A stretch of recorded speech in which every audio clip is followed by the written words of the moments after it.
چې زما کوم شاعري ده نو هغه هم حقیقت کې چې کوم دی نو همدغه شانتې د حقیقت اظهار دی خو هغه لږ په بل شکل کې ده نو هغه په ظاهره باندې خو خندا غونته ښکاري ټوکې غونته ښکاري خو هغه زمونږ د زندګۍ په دې ژوند کې په هر میدان کې چې کومې خامې دي هغه په هغې کې ما یعنې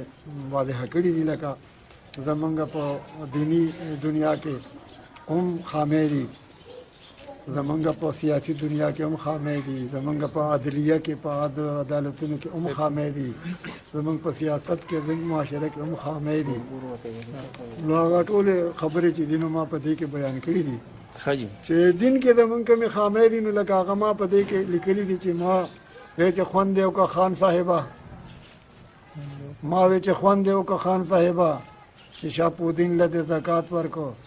هغه وی دی ما له څاروي سره وي ځکه مې دله لږ شان زیات ورکړو دغه شانتې چې د منزله خلک لړ شي نو په کار خدای چې ډېر پاجدی په حضور باندې مونځ کوي خو مونږ چې مونځ کوو نو هغې کې هم زمونږ نه خامې کېږي نو هغې باره کې ما لیکي ما وی ښه شو مونځ د جمع سره وکړو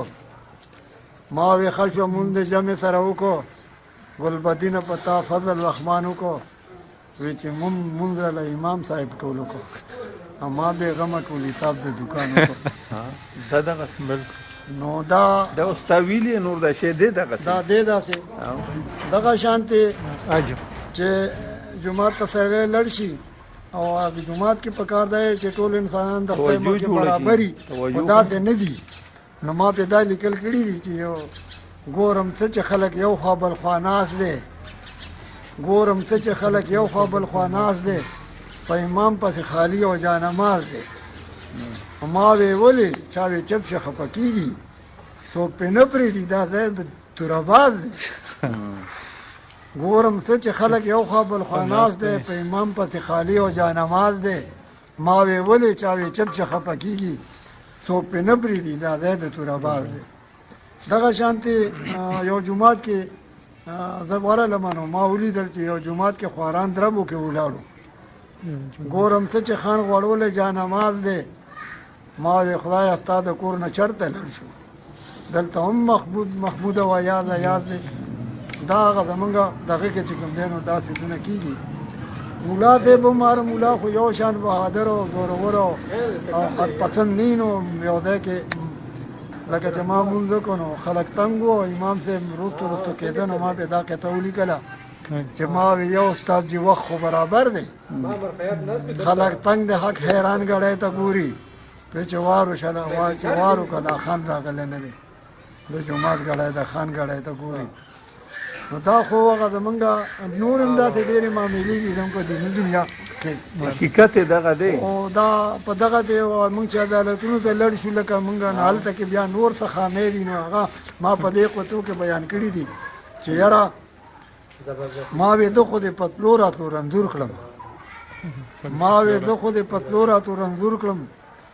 کار مې نه کېږي په ما خدای خوږېږي نه کار مې نه کېږي په ما خوږېږي نه وی چې دغسې پتلو راتلو ومړ شي چې تاسې دې ارادې وټوخېږي نه عدالت ورپسې عدالت کې بل څه کېږي ما وی صاحب سره مې کار دی نو پین کلک شو چپړاسي ما وی صاحب سره مې کار دی پین کلک شو وی چې مه ورته کني نو ما ته شور کوي دفتري ټیمې د ګپ شپ او د چیرې دی په مینه سرکاري کارونه کور کوي دا خو د صاحب حالت دی هغه صاحب خو زمونږ وایي چې هم دا او سرکاري کارونه کور کوي دی که نه بل طرف ته دا پین چې کم دی که نه دا چپړاسي نو دی هم د هغه نه کم نه دی ما وی صاحب سره مې کار دی پین کلک شو وی که جرنده دی د پلار ده خو په وار ده دننه نه پرېښودم ما وی صاحب سره مې کار دی پین کلک شو وی که جرنده دی د پلار ده خو په وار ده چې مې موټې ورله تود که نو مسکې شو چې مې موټې ورله تود که نو مسکې شو وی چې در ورشه کني د صاحب تلوار ده دا د هغه حالت دی اوس سیاست ته به راشو نو سیاست هم چې څه کېږي لګیا یې زموږ وطن کې نو دغې ډېر څه ما یو قطعه لیکلې ده چې یاره سیاست کوه تورګله تورګل من تور غریبانان دا تورګل دي واو موږ دا ټول سیاست کوه تورګله ما وی لوی عبادت دا دی وی چې نه کېږي بې ماله وی چې نه کېږي بې ماله اوس خو لوی تجارت دا دی زما نیم بچي بربنډ دي نوم د لوږې نه تړ کېږي زه چې دی پټو ماړه کم نو زما لوی سیاست دا دی زنګ د غریبو هم دغه ژوند دی دکه ژوند دی او دغه شانتې په دې معاشره کې هم د غریبو او د مالدار چې کوم حال دی نو هغه ما په یو توکې بیان کړی دی ما وی توریه مبارک شه خبر شوی یما چې تا په کور کو یو کاکې ماهتابان پیدا شو هغه به ورشه په خانانو باندې زیر وکړه توری دیکان کرا دیکان ابن دیکان پیدا شو نو بیا مې هغه ته وی چې یاره ما وی خو توریه کار دی ښه شو چې دامن دي شو ته ځوانان دي ډېر شو ما وی خو شو توریه کار دی ښه شو چې دامن دي شو ته ځوانان دي ډېر شو صحیح شو وی چې خپل وره وړم او خپل وړي با وی چې خپل وره وړم او خپل وړي با زما څه دي خو د خان نوکران ډېر شو نو دغه خو زمونږ د معاشرې حالت شو بل طرف ته چې مونږ د موجوده حالاتو کې وګورو نو لکه موبایل نوی یو شی زموږ وطن ته راغی نو هغې هم یو ډېره لویه تباهي وکړله نو هغې کې ما لیکلي دي چې یاره پخوا پیغلو وې چې هسې بدنامېږو پخوا پیغلو وې چې هسې بدنامېږو بې زبانه یو اختیار زمونږ د بل لاس کې دی او موبایل راغی اوس د هرې پیغلې لاسو کې دی موبایل راغی اوس د هرې پیغلې لاسو کې دی اختیار خپل شو اوس خپل عزت په خپل لاس کې دی دا د موبایل برکت دی دغه شانتې بل دغه دی چې دا موږ عام خلک پرې نه پوهېږو نو ساده ګل وی هر چا لاس کې دي نیولي ساده ګل وی هر چا لاس کې دي نیولي مړد مار دي جوړ مړدو ته تپچې وهي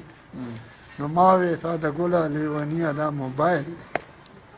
دې باندې خو خلک په رڼا دي مورچې وهي دغه شانتې موږ اوس چې دا غریب خلک کوم یو که نه نو موږ خو پرې نه پوهېږو که نه خو دغه خلک پرې پوهېږي نو موږ هسې ورته ګورو نو دا وینو چې سره شوه کله زیړه شوه سره شوه کله زیړه شوه هم خاندي هم څه وایي سره شوه کله زیړه شوه هم خاندي هم څه وایي نو ما وی لیونی ده جوړې ځان سره خبرې کوي نو خوا کې مې چا غوږ کې راته غلي غونته وویل روغه ده موبایل کې جانان سره خبرې کوي دا د اوسني دور خبره ده دغه شانتې دا خو ده د جنکو حال شه که نه د ظلمو حال ته غوږ کې ده ښځې راغلې وي شاه بیګم کره رشتې له ښځې راغلې شاه بیګم کره رشتې له وی چې موږ شهزاده دوی له شهلا غواړو هغې لور وه که نه پیغلې راغلې شاه بیګم کره رشتې له وی چې موږ شهزاده دوی له شهلا غواړو نو رنګین رورې میک اپ وکړه راښکاره شو رنګین رورې میک اپ وکړه راښکاره شو نو ښځو وی چې شهلا پرېږده موږ دا غواړو نور به بیا شو بند